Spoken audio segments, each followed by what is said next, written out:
오늘의 주요 뉴스입니다. 법원이 의대 교수협의회가 정부를 상대로 낸 의대 정원 2,000명 증원 처분에 대한 집행정지 신청을 각하했습니다. 재판부는 교수들은 입학 정원과 관련해 당사자가 아니어서 집행정지 신청 자격이 안 된다고 판단했습니다. 한동훈 국민의힘 총괄선거대책위원장은 국회 완전 이전 공약 등을 강조하며 충청권 민심 잡기에 나섰습니다. 재판에 참석한 이재명 더불어민주당 상임선대위원장은 선거에 집중하지 못해 억울하다며 검찰에 날을 세웠습니다. 문재인 전 대통령이 울산 지역 민주당 후보 지원에 나서서 이렇게 못하는 정부는 처음이라며 정권 심판을 독려했습니다. 국민의힘은 전직 대통령의 노골적인 선거운동은 대단히 부적절하다고 비판했습니다.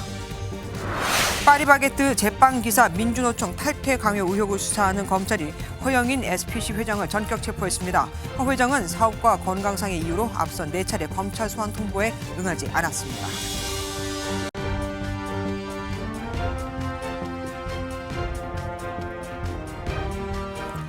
정부의 의대 증원과 관련된 첫 번째 법원의 판단이 나왔습니다. 지난 3월 5일 전국 33개 의대 교수협의회 대표들이 보건복지부와 교육부 장관을 상대로 집행정지 신청을 냈었는데 법원이 이를 각하한 겁니다. 각하는 소송이 요건을 충족하지 못했을 경우 심리도 하지 않고 그냥 취소해버리는 걸 말하죠. 의대 입학 정원을 정하는 건 교수들이 아니라 의과대학을 보유하고 있는 대학의 장인 만큼 의대 교수들은 아예 집행 정지를 신청할 자격이 없다고 본 겁니다. 또한 의사 수 증가로 생기는 의사들의 경제적 피해도 고려 대상이 아니라고 봤죠. 이 밖에도 의료계에서 의대 입학 정원과 관련해 가처분을 신청한 게 여럿 있는데 오늘 법원의 판단이 바로 미터가 될 수 있는 만큼 주목됩니다. 첫 소식 우종환 기자가 준비했습니다. 지난달 의대 교수협의회 소속 교수 33명은 법원의 의대 정원 확대 정책을 멈춰달라는 집행정지 신청을 냈습니다. 집행정지는 긴급한 사안일 경우 본소송보다 앞서 법원이 결정을 내리는 절차입니다. 정원 결정의 과정 그리고 2025년 입시에 확대된 인원을 적용한다는 것은 현행법상 가장 큰 문제가 있다라고 판단이 되었습니다. 법원의 현명한 판단을 하지만 오늘 법원은 의대 교수들에게 소송 자격이 없다는 각하 결정을 내렸습니다. 법원은 의대 정원 확대 정책의 상대방은 대학의 장이지 교수들이 아니라고 봤습니다. 교수들의 주장대로 정원 확대가 양질의 교육을 하는데 어려움을 준다 하더라도 이는 각 대학이 해결해야 할 문제라고 판단했습니다. 아울러 의사수 증가로 생기는 의사들의 경제적 피해도 고려 대상이 아니라고 지적했습니다. 교수 측은 법원이 교수들의 자격을 인정해주지 않을 걸 어느 정도 예상했다며 전공의와 의대생이 낸 추가 소송이 중요하다고 밝혔습니다. 전공의, 의대생도 본과에서 예과로 갈수록 법률상 이 침해가 높기 때문에 그래서 원고적 격이 쉽게 인정될 것이다고 판단을 해서 고소송의 결론이 이 전체의 결론이 될 겁니다. 정부는 별다른 공식 입장을 밝히지 않았습니다. MBN 뉴스 우종환입니다.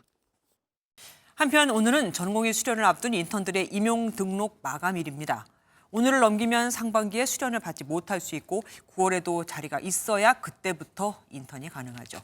아니면 내년 3월에 다시 신청을 해야 하는데 그럼에도 올해 인턴으로 합격한 예비 전공의 2,700여 명 가운데 10%만 임용 등록을 완료한 것으로 집계됐습니다. 복지부는 이른바 유연한 처분을 해주더라도 추후 복귀하는 인턴들의 상반기 수련은 불가능하다고 밝혔습니다. 손성민 기자가 보도합니다. 부산대학교 병원입니다. 지난달부터 일하기로 예정된 인턴들이 수련 등록 마감일인 오늘까지 복귀하지 않은 것으로 확인됐습니다.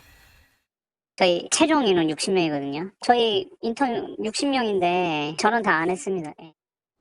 동아대병원 역시 인턴 32명 전원이 수련 등록하지 않았고 인하대병원은 단 1명만 등록했습니다.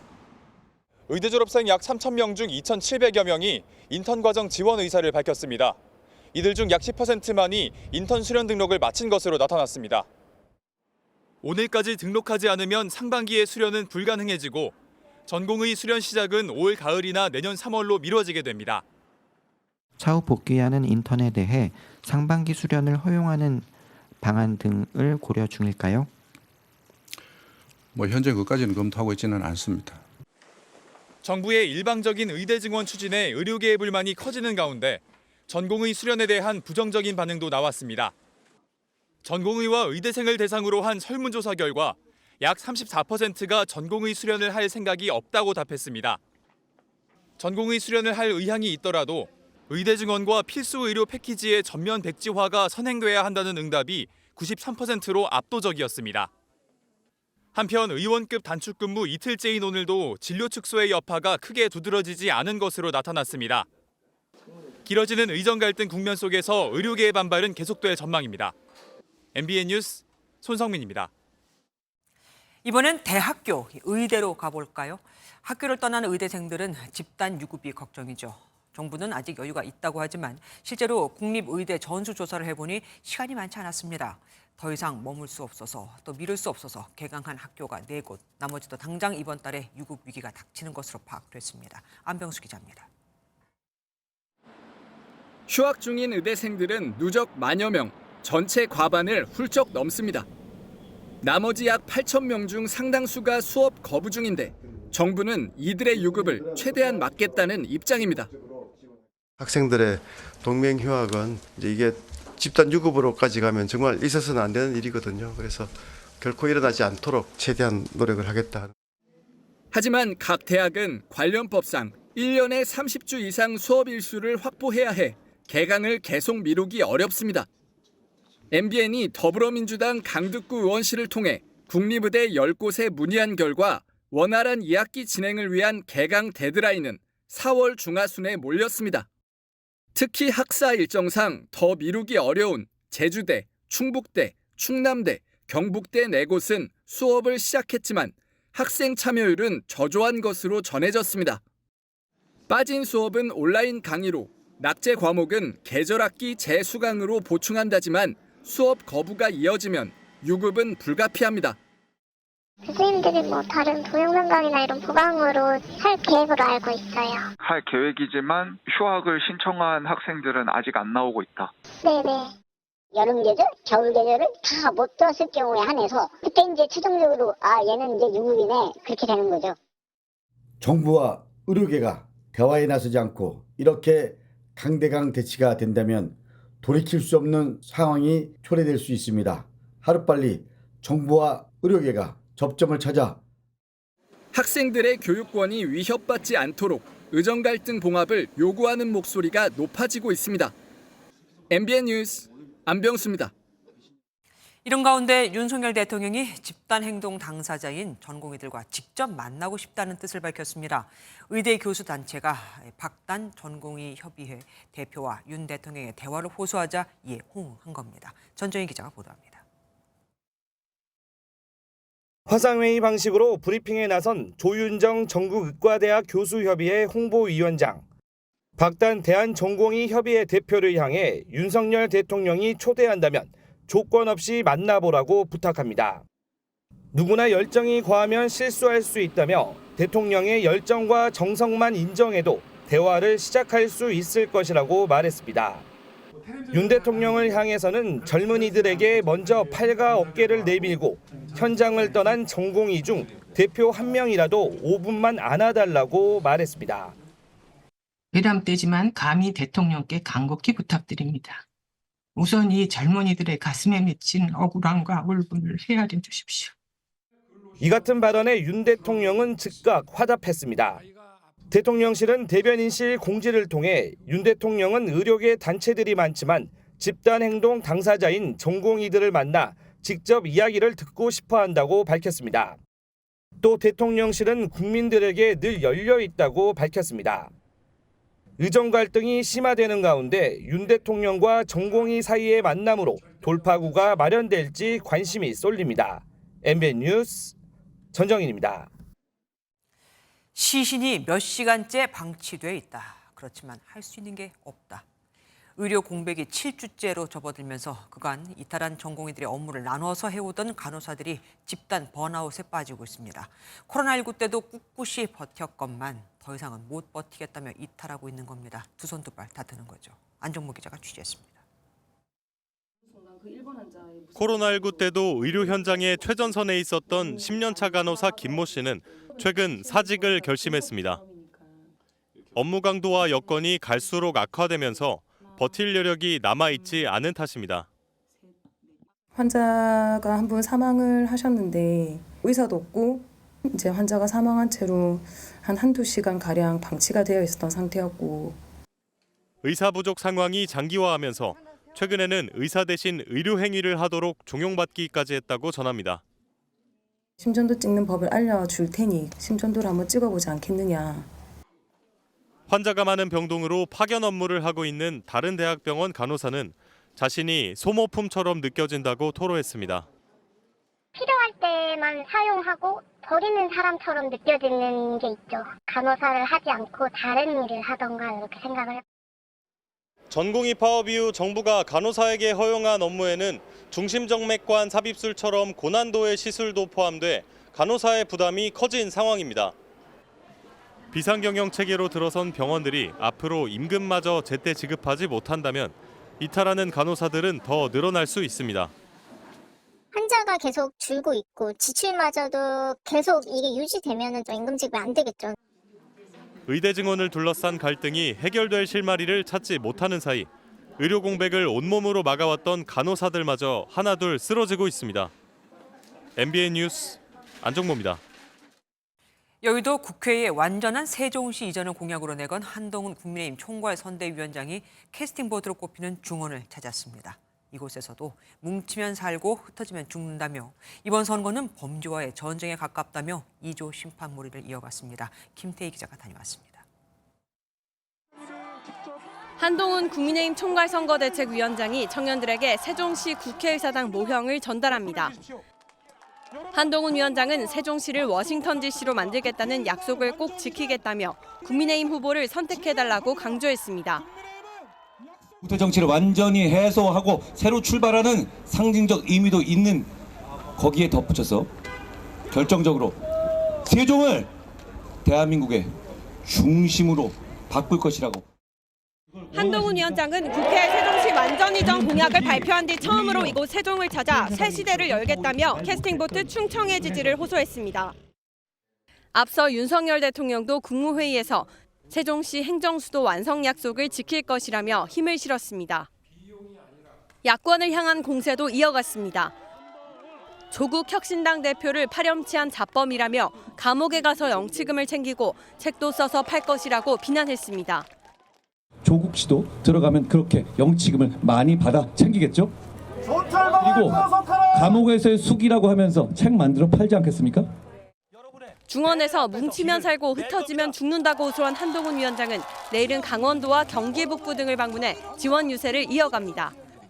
MBN 뉴스 김태희입니다. 이재명 더불어민주당 상임공동선대위원장은 대장동 재판 일정으로 오늘 하루 온전한 선거운동을 하지 못했습니다. 이 위원장은 검찰로 화살을 돌리며 검찰이 원했던 결과라고 꼬집고 억울하고 안타깝다는 심경을 밝혔는데 출석을 명령한 건 재판부, 이 법원이죠. 이에 대한 질문엔 답하지 않았습니다. 이병주 기자입니다. 재판으로 선거운동을 하지 못하게 된 이재명 민주당 상임공동선대위원장은 검찰에 날을 세웠습니다. 공식 선거운동 기간 13일 중 3일을 재판으로 허비하게 됐다며 검찰이 원한 결과 아니냐고 꼬집었습니다. 국가의 운명이 달린 선거에 제1야당의 대표로서 이렇게 선거에 집중하지 못하는 상황이 참으로 안타깝습니다. 이 위원장은 본인이 하지 못하는 만큼 당원과 지지자들이 역할을 해달라고 깊이 허리를 숙여 당부하기도 했습니다. 총선 전날만이라도 불출석하게 해달라는 이 위원장 요청은 특혜 시비가 있을 수 있다는 이유로 받아들여지지 않았습니다. 재판에 발이 묶인 이 위원장은 온라인을 통해 경기 동두천, 연천에 출마한 남병근 후보를 지원하는 등 원격 유세를 이어갔습니다. 남 후보 경쟁자인 김성원 국민의힘 의원의 과거 수해 현장 부적절한 발언을 소환해 공격하기도 했습니다. 만약에 그때 당시에 우리 민주당 후보가 그런 얘기했으면 아마 국회의원 제명하든지 사퇴하지 않을 수가 없었을 것 같은데 다시 공천을 받아 나오는군요. 이재명 위원장은 내일 제주를 찾아 4.3 희생자 추념식에 참석하고 경남과 부산으로 이동해 지원 유세를 이어간다는 계획입니다. MBN 뉴스 이병주입니다. 퇴임 후 잊혀지고 싶다 하던 문재인 전 대통령이 연이어 민주당 후보들의 지원 유세에 나섰습니다. 유세 중간 70평생 이렇게 못하는 정부는 처음이라며 현 정부도 비판했는데 여당에선 문 정부 시절 부동산 폭등 사태를 잊고 그런 말을 하는 거냐는 반박의 목소리도 나왔습니다. 강영호 기자가 보도합니다.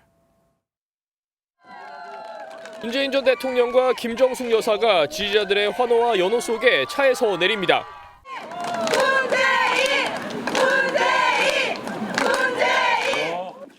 문 전 대통령 부부는 공원을 찾은 시민들과 악수를 하거나 사진을 찍으며 울산 중구에 출마한 오상택 후보에 대한 지지를 당부했습니다. 오상택 후보입니다. 오상택. 도와주세요. 울산 동구와 남구 갑까지 하루 사이 3개 지역을 훑으며 윤석열 정부를 향한 날선 비판도 이어갔습니다. 제가 이제 70평생 살면서 여러 정부를 경험해 봤지만 지금처럼 이렇게 못하는 정부는 처음 봅니다. 정말 민생이 너무 어렵죠. 앞서 병광용 경남 거제 후보와 배재정 부산 사상 후보 유세를 돕는 등 낙동강 벨트를 중심으로 광폭 행보를 보이는 모습입니다. 전직 대통령이 이례적으로 선거판에 직접 등판하자 국민의힘은 즉각 공세에 나섰습니다. 문재인 정부 당시에 나라가 망해갔던 것 기억 안 나십니까? 부동산이 폭등하고 정말 살기 힘들었던 것 기억하지 않습니까? 한 위원장은 부동산 통계 조작 의혹에서부터 한미일 공조 균열 등 구체적인 사례를 꺼내들며 문 전 대통령의 등판에 맞불을 놨습니다. MBN 뉴스 강용호입니다. 조국 혁신당 조국 대표가 현행 공직선거법에 헌법 소원을 제기하겠다고 했습니다. 비례대표 후보는 유세차도 마이크도 쓸 수 없어서 선거운동이 지나치게 제약된다는 걸 문제 삼은 겁니다. 4050 세대를 겨냥한 맞춤형 공약도 발표하며 핵심 지지층 표심 다지기에 나섰습니다. 서영수 기자입니다. 지역구 후보 없이 비례대표 후보만 추천한 조국혁신당의 유세 현장입니다. 공식 선거운동이 시작됐지만 유세 현장에 흔히 볼 수 있는 유세차도 마이크도 찾아볼 수 없습니다. 비례대표만 됐기 때문에 마이크도 쓸 수 없고 유세차도 쓸 수 없습니다. 그리고 제가 연설도 할 수가 없습니다. 현행 공직선거법상 비례대표 후보자는 공개 장소에서의 연설이나 확성기 사용이 금지된 탓입니다. 조국혁신당은 현행법에 문제가 있다고 보고 헌법 소원을 제기하기로 했습니다. 과거 2006년에도 헌재에서 합헌 결정이 나오긴 했지만 연동형 비례대표제 도입으로 비례정당이 출연한 만큼 상황이 달라졌다는 겁니다. 비례대표 제도의 본질적 변화에 맞추어 공직선거법상 선거운동 방법에 대한 규제도 개선되어야 합니다.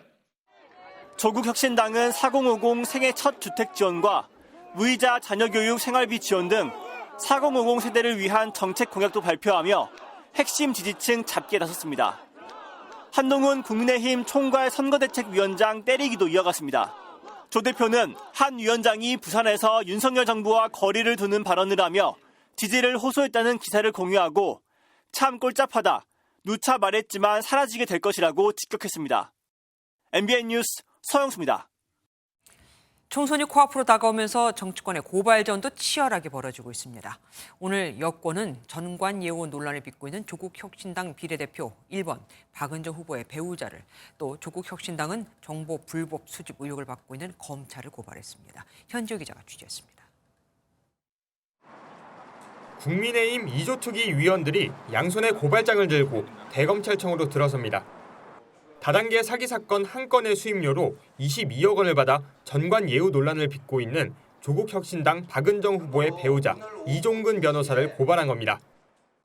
범죄 수익임을 알면서도 그것을 변호사 수임료로 받을 경우 범죄 수익 은닉에 관한 법률에 따라서 충분히 처벌 가능하다라고 하는. 서울중앙지검에서는 조국혁신당 조국 대표에 대한 고발장이 제출됐습니다. 이 변호사의 정관예우를 부정한 조 대표의 발언이 허위 사실이라는 주장입니다. 정관예우가 아니다라는 허위 주장은 조국 대표가 박은정 후보자를 당선되게 할 목적으로 허위의 사실을. 조 대표 측도 고발전에 뛰어들었습니다. 검찰이 수사 과정에서 얻은 휴대전화 정보를 디지털 수사망 디넷에 저장한 게 불법이 아니라고 한 대검찰청 대변인을 허위 공문서 작성 혐의로 공수처에 고발한 겁니다. 수사를 핑계로 국민의 사생활 정보를 은밀하게 수집한 사건으로서 검찰 조직 전체가 저지른 여야 모두 추가 고소고발도 마다하지 않겠다는 입장을 보이고 있는 가운데 법적 공방에 따른 갈등은 총선 이후까지도 이어질 것으로 보입니다. MBN 뉴스 현지호입니다. 편법 대출 논란을 빚은 양문석 더불어민주당 경기 안산갑 후보가 집을 팔겠다며 수습에 나섰지만 후폭풍은 여전합니다. 여당 측에서는 음주운전하고 차 팔면 단위하는 말까지 나왔죠. 금융기관 간 자금 흐름을 파악하기 위해 금융감독원은 내일부터 현장 검사에 나설 예정이고 경기도 선거관리위원회도 양 후보 재산신고 관련 조사에 착수했습니다. 유승호 기자가 보도합니다. 민주당이 양문석 경기 안산갑 후보의 편법 대출 논란에 대해 거리두기에 나섰습니다. 전체 판세에 미칠 영향이 제한적인 반면 공천 취소 등이 가져올 역효과가 더 크다고 판단한 걸로 풀이됩니다. 후보가 설명도 하고 있고 또 일정한 책임을 지겠다는 의사표명도 하고 있고 당이 개입하는 방식은 취하고 있지 않다. 국민의힘은 문제의 아파트를 판다고 편법 대출 의혹이 해결되지 않는다며 공세 수위를 높였습니다. 집을 파는 거하고 자기가 사기 대출 받은 거하고 무슨 상관입니까? 후보 사퇴해야 합니다. 음주운전하고 음주운전한 차 팔면 용서되는 거예요? 제3지대 역시 민주당이 후보 공천 취소 등 결단을 미루는 점을 꼬집었습니다. 이런 가운데 금융감독원은 양 후보 편법 대출 의혹을 밝히기 위해 현장 검사에 나섭니다. 금융기관 간 정확한 자금 흐름을 파악하기 위한 걸로 총선 전 중간 결과가 나올 수도 있습니다. 여기에 선거관리위원회 역시 양문석 후보의 재산신고 사항에 대한 조사에 착수하면서 당분간 압박은 계속될 것으로 보입니다. MBN 뉴스 유승호입니다.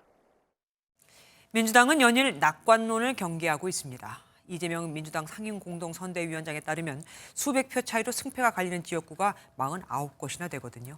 그럼 그 박빙의 승부처는 어디일까요? 최근 여론조사 결과를 토대로 장명훈 기자가 정리해드리겠습니다. 저희가 분석하기로 49개인데 이 49개는 지금 현재 지지율이 민주당이 조금만 떨어져 버리면 저쪽이 조금만 오르면 다 뒤집어지는 거예요. 이에 대해 권혁기 민주당 상황부실장은 50곳에서 70곳 정도를 백중세로 보고 있다며 오차 범위 안에 움직이는 곳이 많다고 부연했습니다. 지난달 중순 이후 실시된 여론조사를 토대로 전국 박빙의 승부처를 예상해봤습니다. 최근 조사에서 지지율 격차가 오차 범위 아니거나 복수의 조사에서 지지율 접전 추이를 보인 곳은 승부처로 분류했습니다. 먼저 서울은 정치 1번지 종로와 대통령실이 있는 용산, 동작을, 영등포, 을 등 10곳이 최근 조사에서 오차 범위 내 접전을 보였습니다. 인천은 연수갑 등 3곳이, 경기는 초박빙의 승부가 예상되는 성남, 분당, 갑을 등 모두 10곳이 승부처로 꼽힙니다. 강원도는 원주, 갑을 포함해 3곳, 전통적으로 캐스팅보트 역할을 했던 충청은 승부처가 모두 11곳으로 분석됩니다. 낙동강 벨트 핵심 지역인 김해 갑과 양산 갑을, 부산 사상과 북을, 강서 등 부산 경남은 총 9곳에서 지지율 반집 싸움이 펼쳐지고 있습니다. 민주당은 여론조사 공표 금지 직전에 자체 조사한 여론조사 결과를 토대로 2차 총선 판세를 발표할 예정입니다. MBN 뉴스 장명훈입니다.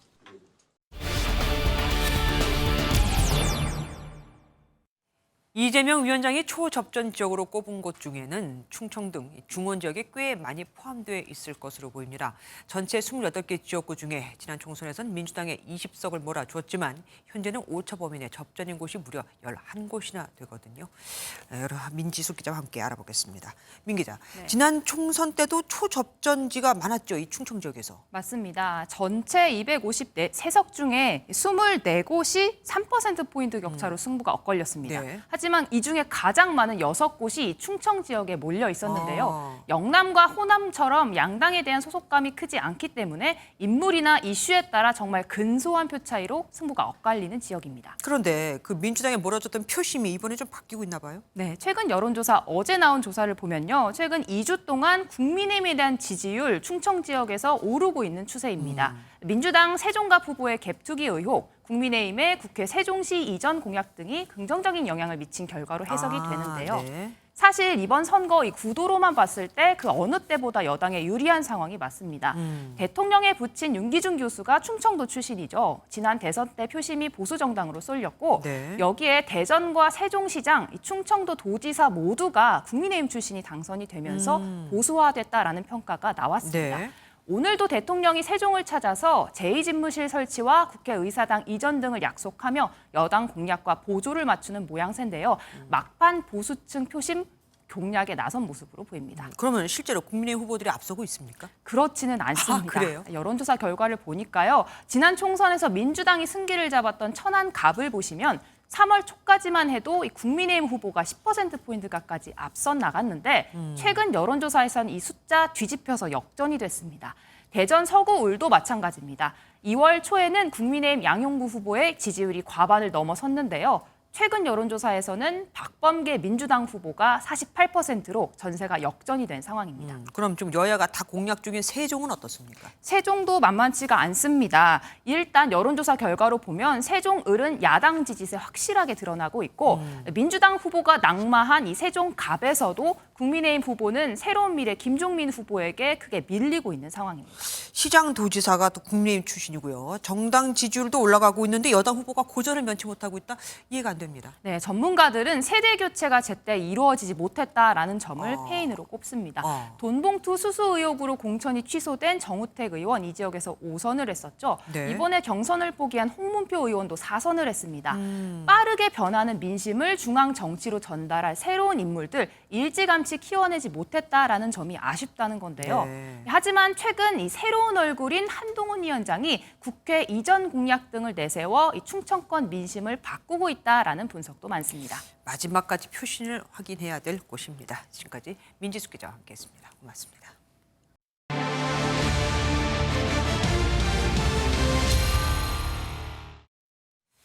4.10 총선 격전지 속으로 오늘은 경기도 정치 1번지 수원, 그중에서도 수원의 중심이죠. 수원병으로 가보겠습니다. 이곳에선 재선 현역 의원과 전직 장관이 격돌하고 있습니다. 최돈희 기자가 다녀왔습니다. 수원 표심, 말 그대로 아직 못 정했다입니다. 정보가 조금 부족한 것 같아가지고서 그런 부분에 있어서 아직 투표를 누구를 해야 될지는 아직 정하지 못한 것 같습니다.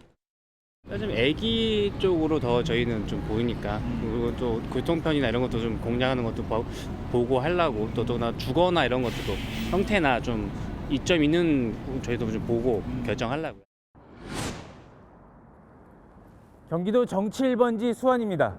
그중에서도 주요 기관이 몰려있는 이곳 수원병은 수원의 정치와 경제 중심지로 손꼽히는 곳입니다. 전통적으로 보수세가 강했던 곳이었지만 20대 총선을 기점으로 연이어 진보 정당을 택하는 등 판도가 급변했습니다. 하지만 최근 두 차례 선거에서 다시 변화가 감지되고 있습니다. 수원 지역 5개 선거구 가운데 보수세가 가장 강한 지역으로 분류되는 이유가 여기에 있습니다. 그런 만큼 여야 모두 양보 없는 승부를 예고하고 있습니다. 우선 더불어민주당, 재선의 김영진 후보가 3선 도전에 나섰습니다. 8년 동안 지역구를 맡으며 다진 조직력으로 그동안 국회에서의 성과가 최대 강점입니다. 반면 장관 출신의 국민의힘 박문규 후보, 지역을 잘 아는 중앙부처와 대통령실 등을 두루 경험한 힘있는 집권여당 후보로 지역구 탈환에 나섰습니다.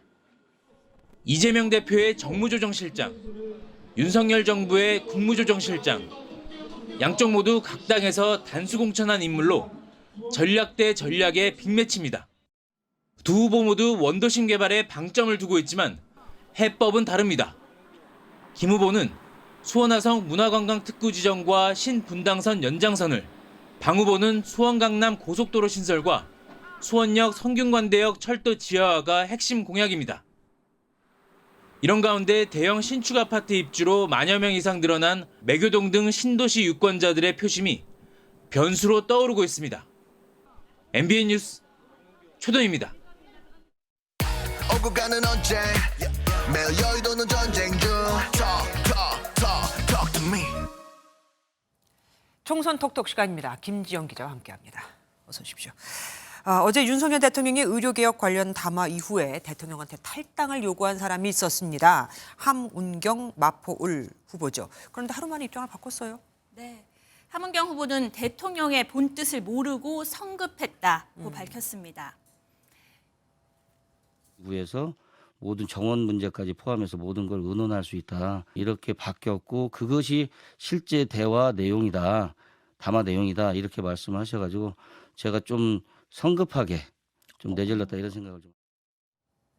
탈당 언급은 국민의힘과 척을 지자는 뜻이 아닌 자유로운 국정 운영이 가능한 위치가 좋을 것 같다는 취지였다고 해명했습니다. 다만 정부와 당의 생각은 동떨어져 있다고 했습니다. 표심을 고려해 집권 여당으로서 정부에 할 소리는 하면서 대립 양상으로 비치지 않도록 수위를 조절한 것이란 분석입니다. 그리고 민주당에서는 선거법 위반 혐의로 경찰 수사 중인 후보가 벌써 생겼습니다. 네, 서울 도봉갑에 출마한 안귀령 후보입니다. 네. 안 후보는 공식 선거운동 시작 전인 지난달 16일 마이크를 사용해 발언했습니다. 도봉갑 우리 원팀이 되어서 이 윤석열 정권의 폭주에 맞서 싸우도록 하겠습니다. 선관위는 경찰에도 같은 사안에 대한 고발이 접수돼 수사가 진행 중이라 안 후보 관련 신고와 제보 내용을 경찰에 넘겼다고 했습니다. 마이크 들고 노래한 거에 대해서는 선관위가 엄중 경고했었는데 이건 또 다른 사안이군요. 네. 그런데 한동훈 위원장도 마이크 사용 논란이 있었잖아요. 네. 요약하면 이런 공식 선거운동 전이라도 선거운동복을 입고 마이크를 사용하는 건 괜찮습니다. 관건은 마이크를 통해 당선 또는 낙선 목적의 행위인 선거운동을 했느냐입니다. 민심을 거부하고 있는 민주당을 심판해야 합니다. 한동훈 위원장의 민주당 심판, 안귀령 후보의 윤 정권 폭주에 맞서 싸우겠다 같은 발언이 선거운동인지 판단해야 합니다. 다만 그간 판례를 보면 확성장치 선거운동으로 선거법을 위반한 경우 의원직을 상실한 사례가 거의 없어서 실효성 논란도 나오고 있습니다. 100만 원 이상의 벌금이 선고되면 당선이 무효가 되는 사정을 감안해 대개 100만 원 이하의 벌금을 선고하고 있습니다. 예. 그리고 오늘 굉장히 뜨거운 설전을 벌인 3명이 있다고 들었습니다. 이분들인가 봐요? 네. 경기 화성을에서 맞붙는 민주당 공영훈, 그리고 국민의힘 한정민, 개혁신당 이준석 후보, 이 세 사람 라디오에서 3자 토론을 벌였습니다. 공 후보만 전화로 참여했는데요. 한 후보는 유례 없는 역사를 쓰신 폰영훈 선생님이라고 했고 이 후보는 헤드셋을 끼고 토론하는 것도 처음이라며 두 후보 모두 바로 공격에 나섰습니다. 화성을은 반도체 벨트 쪽이잖아요. 어떤 내용 두고 서로 격돌했습니까? 정책적인 이야기도 나오긴 했는데 공영훈 후보의 자녀 부동산 증여 문제가 가장 뜨거웠습니다. 네. 2017년에 자신의 회사와 관련된 호재가 있는 주택을 구입하시고 규제 발표 전날에 군 복무 중인 아들에게 증여하시고 혹시 아드님 말고 자녀분 중에 다른 분이 혹시 성수동 해당 재개발 구역에 부동산을 가진 게 있으십니까? 계속해서 이렇게 네거티브를 하는 거에 대해서 정말 이렇게 선거를 도대체 분탕질하러 오셨는지 여쭤보고 싶고. 한정민, 이준석 두 후보가 함께 공영훈 후보를 공격하는 상황이 벌어지면서 두 후보 간 정책 연대 가능성이 나오기도 했습니다. 아무래도 가장 지지율이 높은 후보한테 공격이 다 집중되기 마련이죠. 지금까지 김지영 기자와 함께했습니다. 고맙습니다.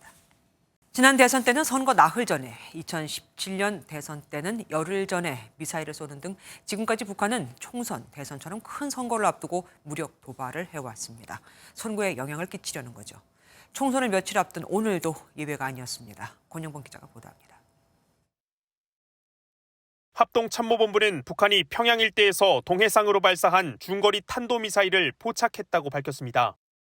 미사일은 최고 고도 약 100km로 600km 이상을 비행한 뒤 동해상에 떨어졌습니다. 지난 1월 고체 연료 극초음속 미사일 발사의 연장선에서 새로운 추진체와 극초음속 무기를 탑재해 시험한 것으로 추정됩니다.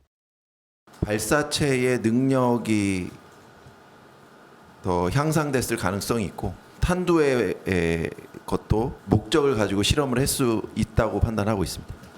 군 관계자는 추진력이 더 세졌고 1단 이상 단 분리도 정상적으로 진행된 것으로 보인다고 평가했습니다. 윤석열 대통령은 임박한 총선을 노린 의도적 도발이라고 지적했습니다. 총선을 앞두고 우리 사회를 흔들려고 하고 있습니다. 이러한 도발은 우리 국민들의 마음을 더 단단히 하나로 묶을 뿐입니다. 통일부도 북한의 지속적인 총선 개입 시도는 분열을 조장하는 행태라고 꼬집었습니다. 한미일은 미국의 B-52H 전략 폭격기가 전개한 가운데 올해 첫 공중훈련을 실시하며 맞대응에 나섰습니다. 군 당국은 북한의 미사일 추가 발사나 정찰 위성 발사 가능성이 있다고 보고 예의주시하고 있습니다. MBN 뉴스 권용범입니다. SPC그룹의 파리바게트 제빵기사 민주노총 탈퇴 강요 의혹을 수사하는 검찰이 SPC 허영인 회장을 체포했습니다. 그간 검찰의 소환에 4차례나 불응하다가 병원에서 입원해 있던 중에 체포된 건데 검찰은 구속영장 청구까지 검토하고 있습니다. 박은채 기자가 보도합니다. SPC그룹이 민주노총에 가입한 파리바게트 제빵 기자들에게 노조를 탈퇴하도록 강요한 의혹을 수사하는 검찰이 사건의 정점으로 지목되어 온 허영인 회장을 전격 체포했습니다. 서울중앙지검은 오늘 오전 9시쯤 서울의 한 병원에서 허 회장에 대한 체포영장을 집행했습니다. 그룹 업무와 건강 문제 등을 이유로 검찰 소환 조사에 4차례 불응해온 허 회장은 오늘 오전 이곳 종합병원에서 체포됐습니다. 검찰의 출석 요구에 3번이나 불응했던 허 회장은 지난달 25일 출석한 뒤 조사 시작 1시간 만에 가슴 통증을 호소하며 귀가했습니다. 이에 검찰은 어제도 소환 요구를 했지만 허 회장은 건강상의 이유로 또 거절했습니다. 검찰은 SPC 자회사 PB파트너스가 지난 2019년부터 재작년까지 파리바게트의 민주노총 조합원들에게 노조 탈퇴를 종용하거나 인사 불이익을 주는 과정에 허 회장이 관여한 걸로 보고 있습니다. 앞서 검찰은 지난달 구속 기소한 황재복 SPC 대표에게서 허 회장의 지시가 있었다는 진술을 확보하는 걸로 전해졌습니다. 검찰은 허 회장의 진술 태도 등을 보고 48시간 안에 구속영장 청구 여부를 결정할 전망입니다. MBN 뉴스 박은채입니다. 직원들을 소주병으로 위협하고 신발로 폭행한 축협조합장 소식 몇 차례 보도해드렸었죠. 재판부에 31번이나 반성문을 제출했지만 정작 피해자에겐 진정한 사과가 없었다고 합니다. 법원이 일반적인 폭력 사건보다도 죄질이 더 나쁘다며 징역 10개월을 선고했습니다. 강세홍 기자입니다. 죄수복을 입고 호송차에서 내리는 여성. 전북 순정축협조합장 고모 씨입니다. 고 씨는 노조에 가입했다는 이유로 신발로 직원들을 폭행하고 술병을 들어 위협하는 영상이 공개되면서 논란이 일었습니다. 네가 사비 안 쓰면 내가 가만 안 둘 테니까 사비 써. 고 씨는 결국 재판에 넘겨졌고 법원은 징역 10개월을 선고했습니다. 재판부는 피고인의 범행은 피해자들의 자율권을 침해하는 모멸적인 방법으로 이루어졌다며 일반적인 폭력 사건보다 죄질이 훨씬 좋지 않다고 지적했습니다. 재판을 마치고 나온 고 씨는 아무런 말 없이 호송차에 탔습니다. 피해자가 하실 말씀인가? 피해자가 하실 말씀인가요? 축협노조는 고 씨가 재판부에 30여 차례 반성문을 냈지만 정작 피해자에게 진정한 사과는 없었다고 말했습니다. 피해자들의 정신적, 신체적 피해가 아직 쾌유되지 않은 상태입니다. 1심 재판인 만큼 양측 모두 항소할 가능성은 남아 있습니다. 1심 형량이 최종 확정되면 고 씨는 농협조합법에 따라 조합장직을 잃게 됩니다. MBN 뉴스 강세훈입니다. 커피 전문점으로 차 한 대가 돌진해 8명이 다쳤습니다. 이 가운데 2명은 중상인데 50대 운전자는 급발진을 주장하고 있습니다. 이재호 기자입니다. 스타벅스 매장 안에 흰색 승용차 한 대가 돌진해 들어와 있습니다. 아수라장된 매장 안에는 손님이 어지럽게 뒤엉켜 있고 차량 운전자는 크게 놀랐는지 손을 떨며 차에서 내립니다. 오늘 오후 2시 50분쯤 경기도 용인시 기흥구의 한 커피 매장으로 차량이 돌진해 8명이 다치는 사고가 발생했습니다. 사고 충격으로 유리창은 완전히 부서졌고 안전을 위해 설치한 철제 볼라들도 이렇게 송두리째 떨어져 나갔습니다. 처음에 불이 났나 그랬는데 앰뷸런스하고 그리고 경찰차 그리고 119 소방차까지 잔뜩 몰려 있어서 사고를 낸 50대 여성 운전자는 급발진을 주장한 것으로 알려졌습니다. 커피를 마시고 출발하려고 하는데 이제 급발진 주장하고 있습니다. 두 분이 커피 창가 옆에 마시고 있었는데 그대로 밀려 들어갔죠. 사고로 다친 손님 8명 중 2명은 중상으로 알려졌습니다. 경찰은 CCTV 영상 등을 확보해 정확한 사고 경위를 조사하고 있습니다. MBN 뉴스 이조입니다. 딸의 목소리를 흉내낸 보이스피싱 전화를 받은 어르신이 500만 원을 들고 충남 당진에서 서울까지 한 달이면 달려왔습니다. 딸이 납치된 걸로 착각했거든요. 경찰이 딸을 데려오기 전까지 어르신은 그야말로 벌벌 떨고 있었습니다. 이 사연 박혜빈 기자가 보도합니다. 백발의 70대 남성이 다급하게 경찰 지구대 문을 열고 들어옵니다. 경찰관이 물을 건네며 진정시키고 자초지종을 듣습니다. 이 남성은 납치를 당했다는 딸의 전화를 받았다며 2,700만 원을 준비하라는 요구가 있었다고 말했습니다. 너무 놀라 급한 대로 500만 원을 뽑아 충남 당진에서부터 서울까지 택시를 타고 한달음에 온 겁니다. 걸려온 전화를 1시간 20분 동안 끊지도 못한 채 올라왔는데 알고 보니 딸의 목소리를 흉내낸 보이스피싱 사기였습니다. 우리 딸이라고 우리 아빠 핸드폰에 제가 그렇게 돼 있거든요. 우리 딸로 왔어요. 전화. 너랑 똑같았다고 하시더라고요. 목소리도. 당시 남성의 휴대전화에는 악성 앱이 설치돼 실제 딸과 연락이 안 됐는데 경찰이 곧바로 나서 찾아냈습니다. 원래 피싱범들이 그렇게 해요. 정신 혼쭐을 빼놓아야죠. 계속 전화 끊지 마라 그러고 끊는 순간 해코지 한다. 이런 식으로. 지난해 보이스피싱 피해 금액은 1,965억 원으로 전년보다 35% 늘었는데요. 이 가운데 가족과 지인을 사칭한 경우가 30%를 넘었습니다. 경찰은 가족이 납치됐다는 전화는 대부분 보이스피싱범일 확률이 높다며 일단 112 신고부터 해달라고 당부했습니다. MBN 뉴스 박혜빈입니다. 아파트에서 대마를 재배해 판매해온 우즈베키스탄 국적의 고려인 남성이 검거됐습니다. 태어난 지 한 달 된 아기가 있는 신혼집에서 대마를 재배하고 판매한 건 물론 직접 흡입까지도 한 것으로 드러났습니다. 안진우 기자가 보도합니다.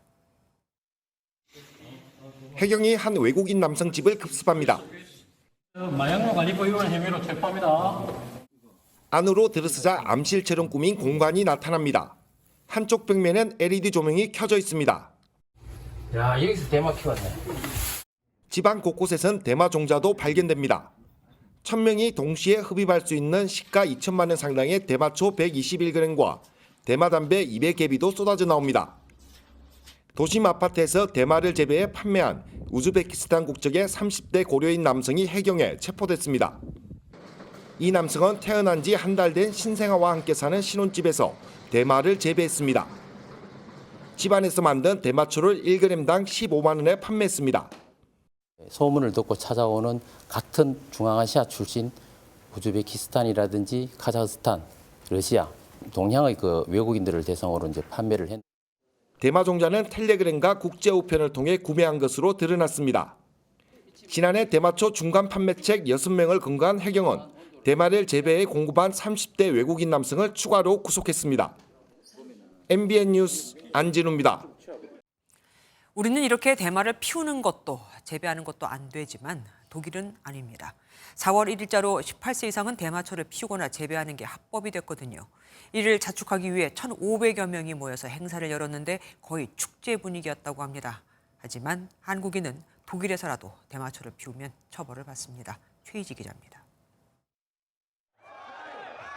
카운트다운이 끝나자 베를린 광장을 가득 채운 인파가 환호성을 터뜨렸고 동시에 뿌연 연기가 뿜어져 나옵니다.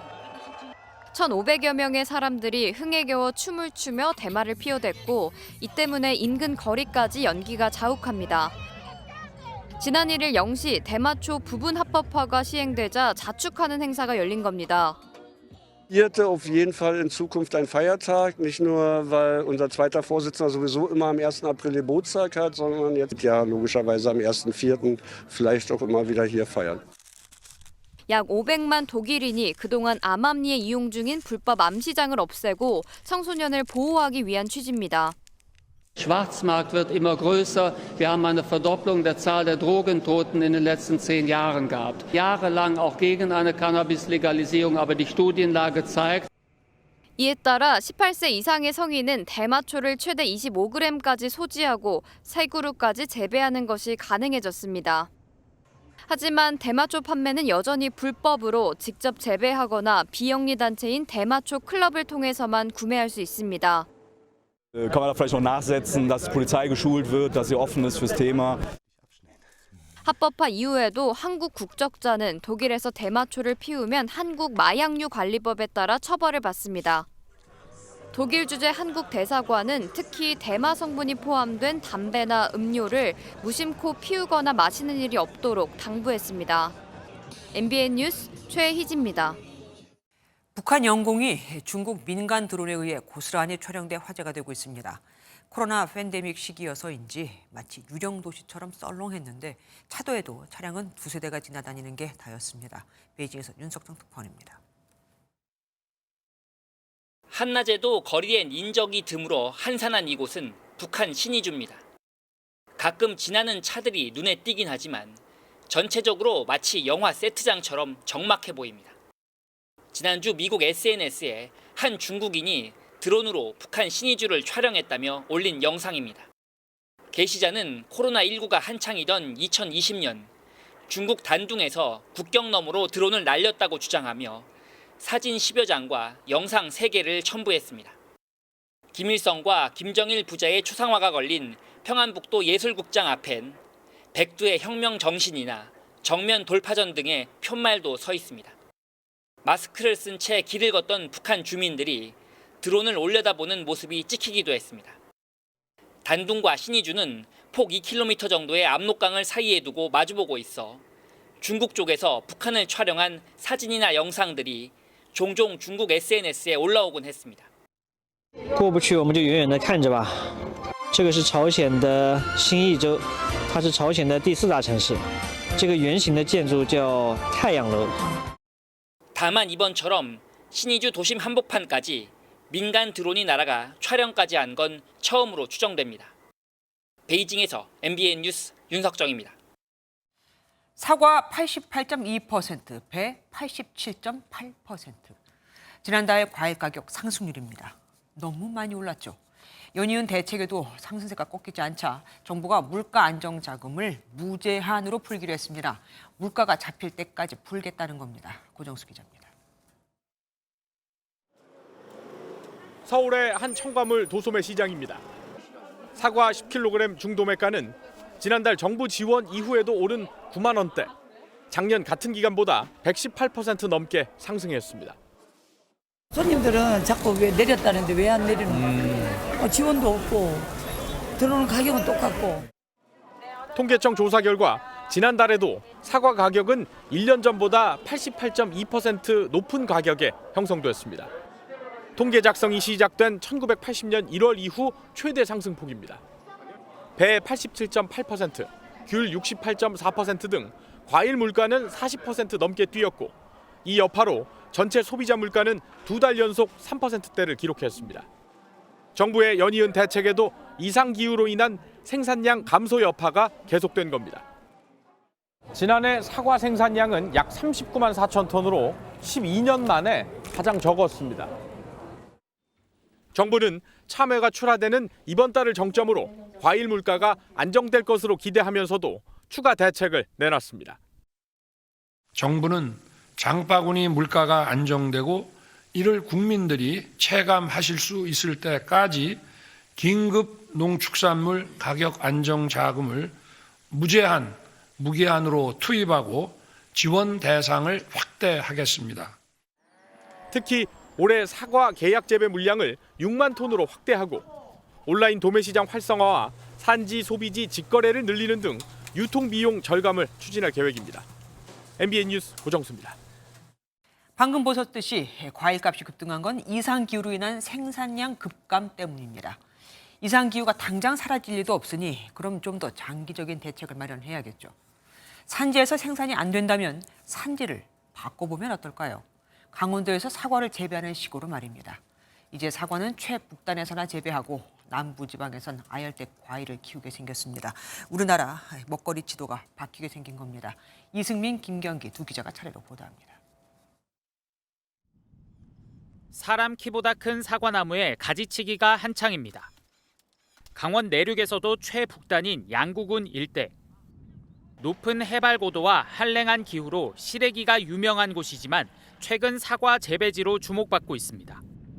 온난해진 날씨에 일교차까지 커지면서 전국 과일 선발 대회에서 최우수상을 받을 정도로 품질이 좋아졌습니다.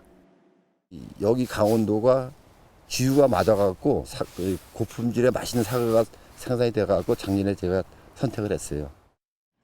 300여 농가에서 사과를 재배 중인데 3분의 1은 남쪽에서 올라온 이주민들입니다.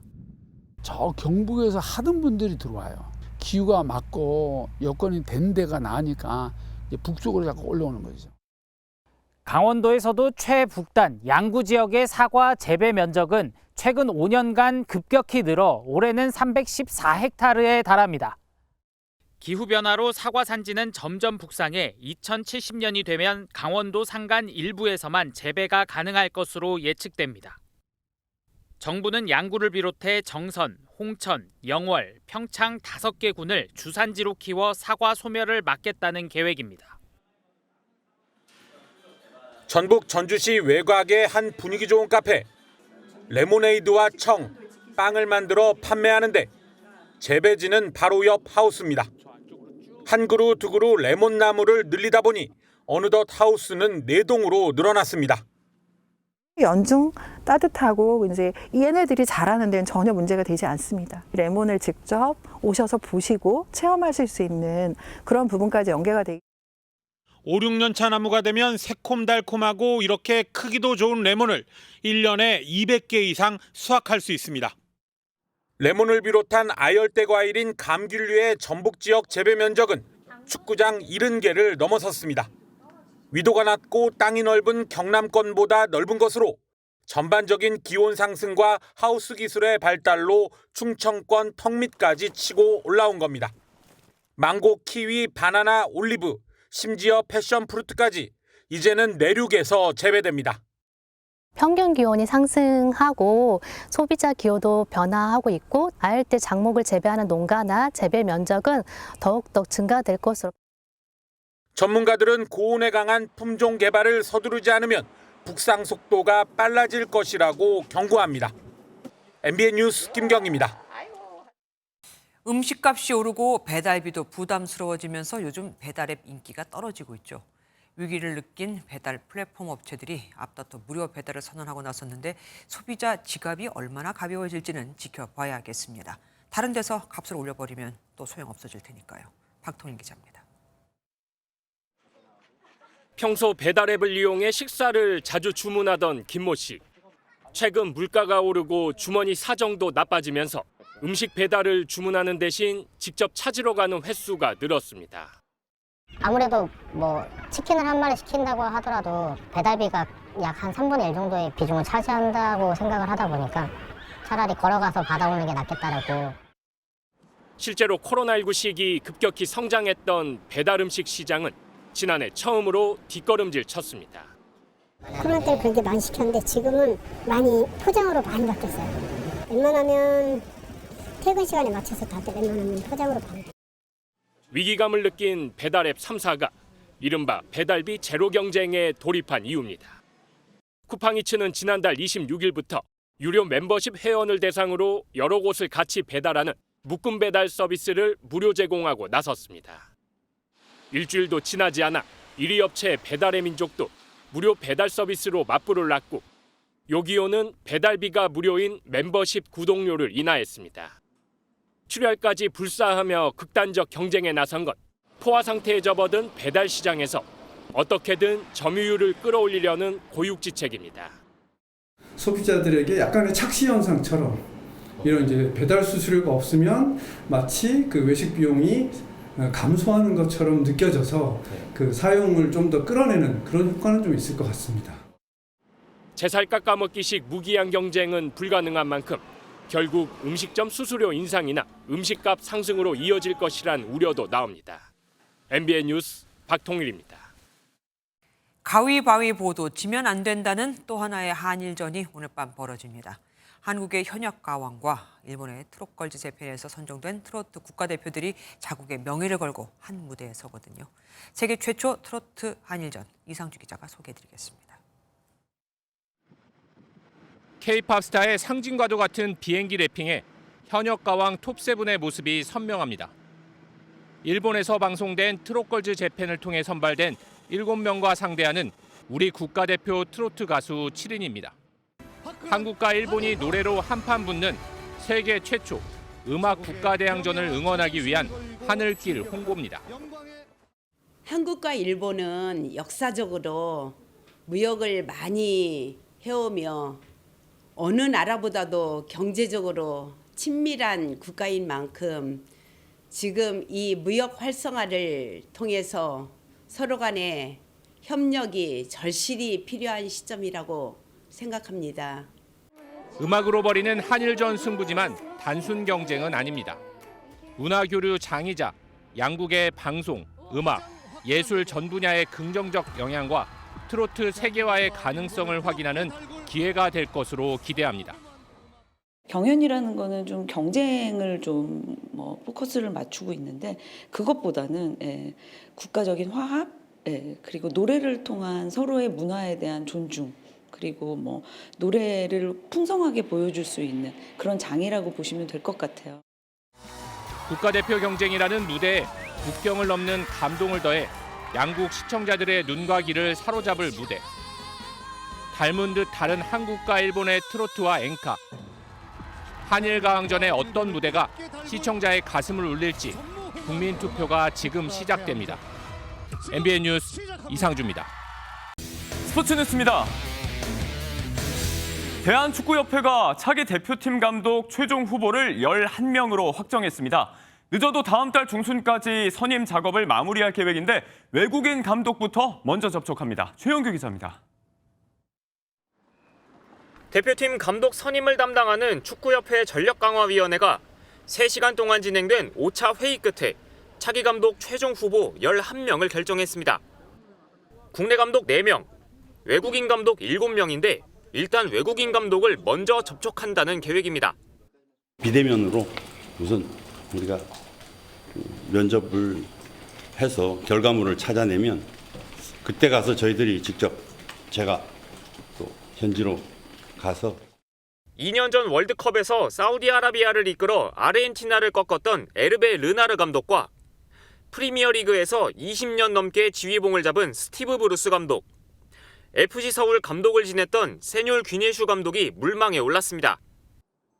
국내 감독 중에는 황선홍 올림픽 대표팀 감독과 홍명보 울산 HD 감독 등의 이름이 언급되는데 시즌 중인 K리그 감독을 대표팀 감독으로 데리고 올 경우 거센 후폭풍이 예상됩니다.